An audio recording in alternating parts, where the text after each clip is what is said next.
Alright, we celebrated the Las Vegas Raiders Week 1 victory over the New England Patriots long enough. It's Wednesday now. Time to get ready for the division rival Los Angeles Chargers. They're a big test for the Raiders. We're going to see exactly who the Raiders are and where they are by the end of this game. Not only are the Chargers a good team that went to the playoffs last year and already beat the Kansas City Chiefs in Week 1 this year, they have perceived strengths on their team that can actually expose the perceived weaknesses of the Raiders. I'm saying perceived because we don't really know the strengths and weaknesses of these teams after only one game. We do know the Raiders need to do something to fix those areas of the team in order to have a chance to beat the Chargers though. The two main areas that the Raiders are perceived to be weak are the offensive line and the corners. The Chargers are perceived to be strong on the defensive line and at wide receiver. See how one plays into the other for the Chargers? Let's go ahead and start with the offensive line. The Chargers had 19 pressures on Kansas City Chiefs star quarterback Patrick Mahomes last Sunday. 10 of those pressures are charged to offensive linemen. The Patriots had 22 pressures on the Raiders Sunday, and 12 of them were charged to offensive linemen.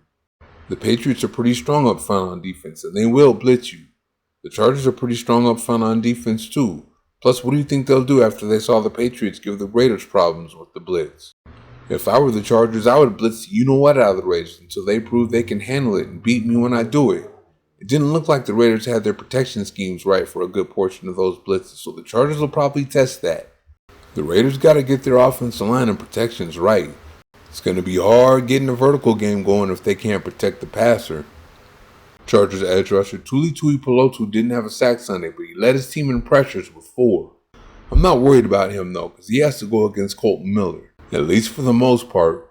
The guy I'm scared of here is Khalil Mack. He may not be the defensive player of the year anymore, but how's the saying go? I'm not as great as I once was, but I'm once as great as I ever was.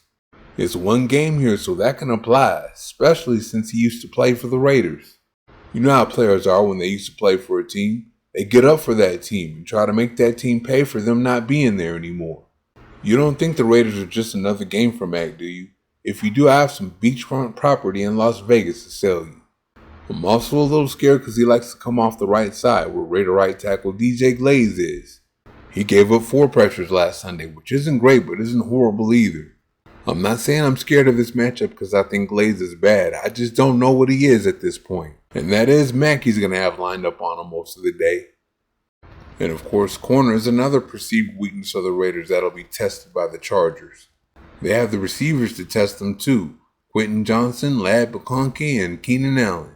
They combined for 221 of Justin Herbert's 318 yards passing and all 3 of his touchdowns passing. They made themselves available for Chargers quarterback Justin Herbert on Sunday. The Raiders will have Darnay Holmes, Kyu Blu Kell, and Eric Stokes at the corners. We know Holmes will be on McConkey, but I'm not too sure about the other 2. If I were the Raiders, I'd put Stokes and his speed on Johnson. And Kelly could take Allen. But at the same time, we don't know how much man coverage they're going to be playing. Stokes and Kelly were in man coverage only 11.1% of the time, and Holmes is only in man coverage 4.8% of the time. That's not a whole lot. Y'all already know I want to see the Raiders play more press man, but head coach Pete Carroll and defensive coordinator Patrick Graham love them some cover 3, so that's probably what we're going to see more of. The next game is always the biggest game, but this game coming up between the Raiders and the Chargers is going to be huge. It's going to tell the Raiders exactly who they are and where they are right now. There are 2 main areas that the Raiders are going to get tested. They better have those areas straightened out if they're going to have a chance to beat the Chargers. One is pass protection.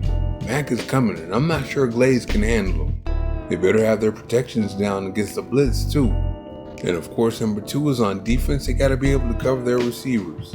Johnson, Allen, and McConkey are coming, and Stokes, Kelly, and Holmes better be ready. This is a big test. Thank you for watching. See you next time.